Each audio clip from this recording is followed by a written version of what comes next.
Well, sometimes I look back and I just wonder, what were we thinking? What was I thinking? We went for a long, long period of time with no resources. And when I mean no resources, I mean no resources. People told us we were crazy to go all in. You know, is this really going to work? I think some of the most beautiful things can emerge through trial and through difficult times. I had been a physician for a long period of time, and I'd had a patient who came to see me, and they would ask me, Dr. Hill, what do you think about the essential oils? And I made the mistake one time of saying, I think that's one of the craziest things I've ever heard. She looked me right in the eye and she said, I am so disappointed to hear that, because that's done more for me than you or any of your colleagues or anyone has ever done for me. And it intrigued me. And over time, I became more intrigued. I became involved with essential oils. And now for the last several decades, this is all that I have focused on and all that I have done. I remember when I first came into the essential oil industry, I thought they were voodoo oils. I thought they were really, really strange. It wasn't long before I started using oils on my kids, and I was amazed at what I was able to do and how it empowered me as a mom to take charge of my family's healthcare. So I was a huge skeptic. Parents were educators. My father's a professor of physics. So I just wasn't raised with anything but allopathic Western medicine. I learned over the years how effective they were and can be, especially if they're pure. After working 10 years in the essential oil industry, I found myself leaving for integrity purposes, because I knew that essential oils had to be pure. The desire of my heart was just to go home and raise my children. And I hadn't been home very long before my husband came to me and said, there's something more you're supposed to do. And as he said this to me, I actually was very angry with him, because my heart said, I want to be home with my kids. And he said, sweetheart, you're not listening. There is something you're supposed to do with Dave and Dr. Hill with these oils. And I said, what do you mean, these oils? I've tried all the essential oils out there. There's nothing that meets the quality standards our family needs to use for our health care. And he smiled at me and he said, I know. You're supposed to find them. Stop thinking with your head and start thinking with your heart. And it was in that moment that I knew. It all came together, and I had such a grand vision of going out and finding the world's most pure, most potent essential oils and educating mothers like me how to take charge of their health care. So it was in that moment, before fear took over, that I picked up the phone and I called Dave. And Emily Wright called me at the time and just said, what if we could go out and source the most pure essential oils on the planet and bring them to the world in a mainstream fashion? And he got really emotional. And Dave doesn't get emotional. And actually it was that right then and there. That was the genesis for me.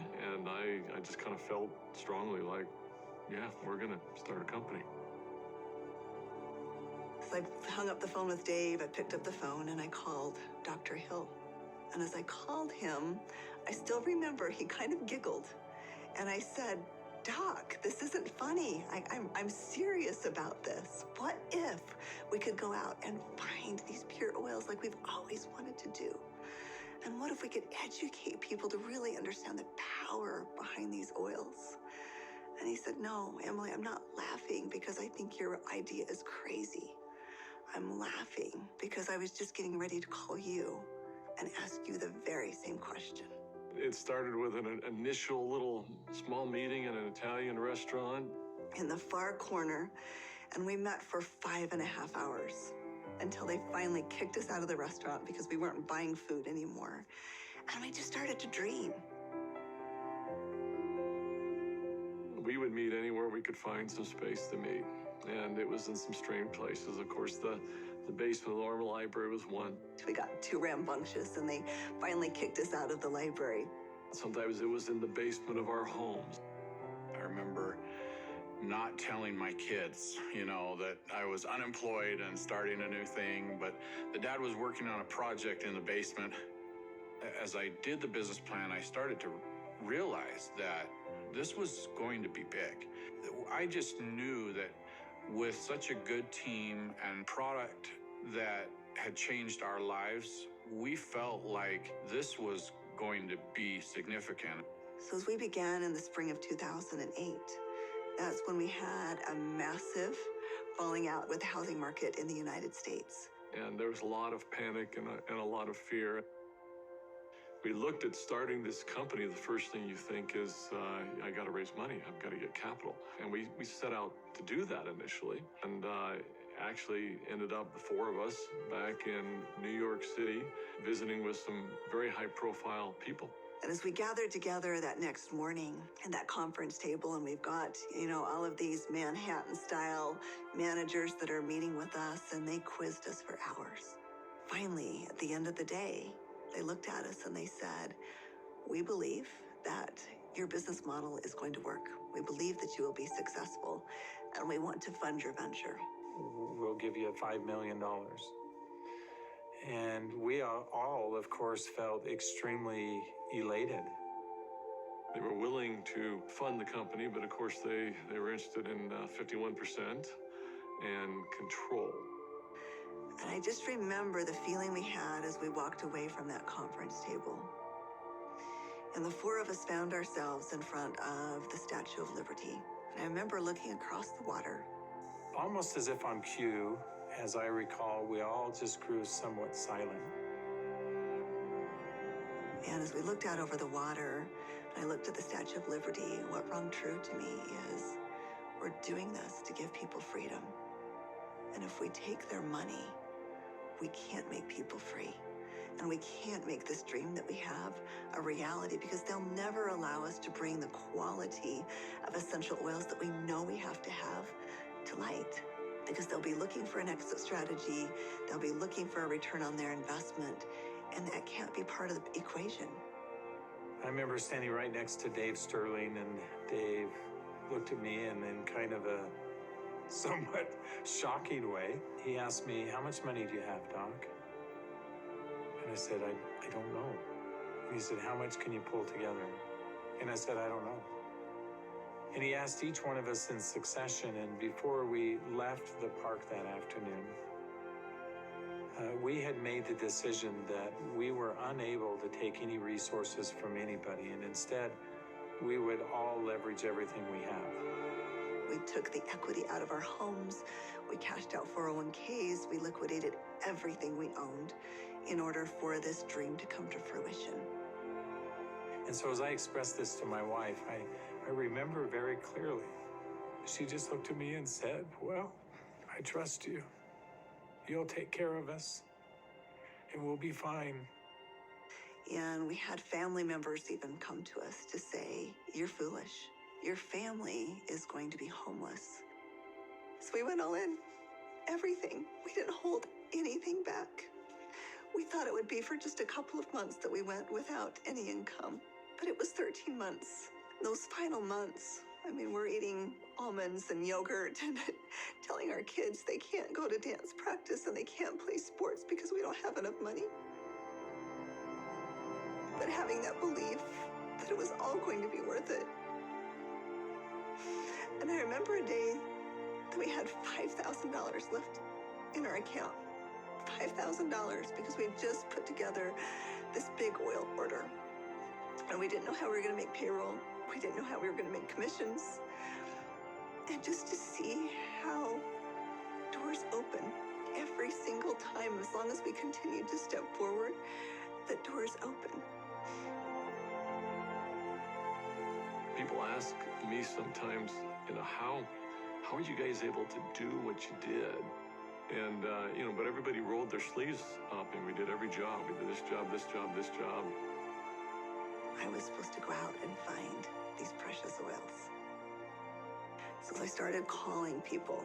Every single person would say, "Of course, our oils are 100% pure." And that's when I realized almost all essential oils that are sold out there are sold through brokers. These brokers were very smart people, often having very sophisticated labs. And the oils were almost always changed. Most were not pure. Most were synthetically created. I had probably 100+ different samples that had been sent to my home. And every time we would meet, Dave, Dr. Hill would say, Emily, have you found the oils yet? I'd have to say, not yet. Like, are we going down the right path? Is this really what we're supposed to do? And I remember one beautiful day, I opened up my doorstep and 5 oils showed up all on the same day. It was frankincense, lavender, tea tree, lemon, and peppermint. As I smelled these bottles, I called up Dave and I called up Dr. Hill and I said, I found the oils. They said, don't you dare open them until we're all together. We knew that these oils were absolutely pure, and it gave us just enough confidence, just enough faith to continue stepping forward. I remember that first discussion we had. We talked about the culture of the company. What type of soul do we want doTERRA to have? And we realized that these oils are experiential. And we realized it had to be a person-to-person model. We had to bring people together. We've got to have a culture of giving back. We have to have a culture of caring. Locking arms with the people who are putting the seeds in the ground, who are harvesting these products. It's making sure that their needs are met. As I look back on it today with doTERRA, it's overwhelming to me to see the impact it is around the world. There's a lot of sacrifice, but again, those are days we look back on, with some pride. Sacrifice is a really important piece in setting the foundation. Today, we've empowered nearly 8 million families all around the globe. We're now filling 315,000 bottles of oil every single day. And just to think about it on that scale, it just warms my heart knowing that every single bottle is changing somebody's life on both sides of the bottle. I think this work has such purpose. It's like, how can we stop? We have single-handedly changed the acceptance of essential oils in science and in medicine. We are so committed to this work. We are so humbled to be stewards of what nature has created so perfectly for us. And we're so grateful for all of our amazing employees, for all of our amazing wellness advocates, for all of our amazing customers all around the world. We haven't changed in our mission. We haven't changed in our purpose. We're still true to those things that very early on were important. If doing the right thing was important then, doing the right thing is important now. If helping and giving service to other people was important then, it's important now. If sourcing oils differently and doing what had not been done before was important then, it's important now. We feel like, as crazy as it sounds, we're still just beginning.